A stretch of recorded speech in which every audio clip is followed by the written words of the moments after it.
malheureusement, aujourd'hui, ce qu'on peut appeler le cinéma auteur existe dans une sorte de ghetto avec beaucoup moins de moyens que n'avaient les grands cinéastes de l'après-guerre, avec beaucoup moins de public.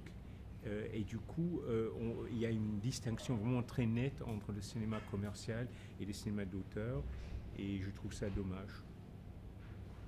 Les festivals sont très importants, surtout pour le cinéma d'auteur, puisque c'est souvent, justement, le cinéma d'auteur n'est pas distribué commercialement en dehors du pays d'origine, ou parfois même dans le pays d'origine. Et du coup, ce sont les festivals surtout qui permettent aux cinéphiles de voir la meilleure production cinématographique, artistique du monde entier.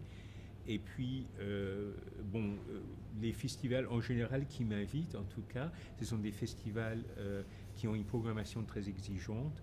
Et du coup, c'est quelque chose, ça fait plaisir d'être programmé dans ces festivals. Et puis, les festivals sont aussi un lieu de rencontre entre les gens du cinéma. Et comme le cinéma d'auteur, c'est une petite famille internationale, mais petite, c'est très utile en fait de connaître aussi les autres artistes ou producteurs ou acteurs qui participent à ce cinéma.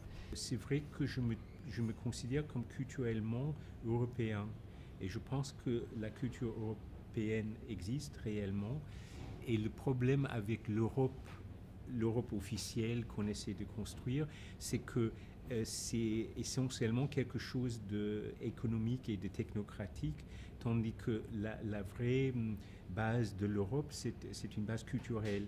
Et on néglige cette base. Donc des choses comme cette manifestation de cinéma européen, ce sont des choses très très importantes.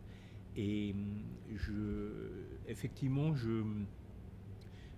quand mon film portugais, par exemple La religieuse portugaise, je me sens vraiment très enraciné en même temps dans la culture portugaise. C'est un film qui est fondé sur certains éléments très importants de la culture portugaise. Évidemment, je connais bien la culture française et elle me nourrit beaucoup, mais je connais aussi la culture italienne et anglaise, enfin britannique ou hollandaise.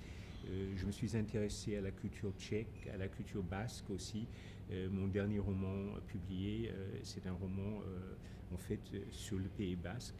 Donc je trouve que l'Europe a à la fois une unité qui est réelle, mais cette unité justement est fondée sur la spécificité des cultures qui composent l'Europe.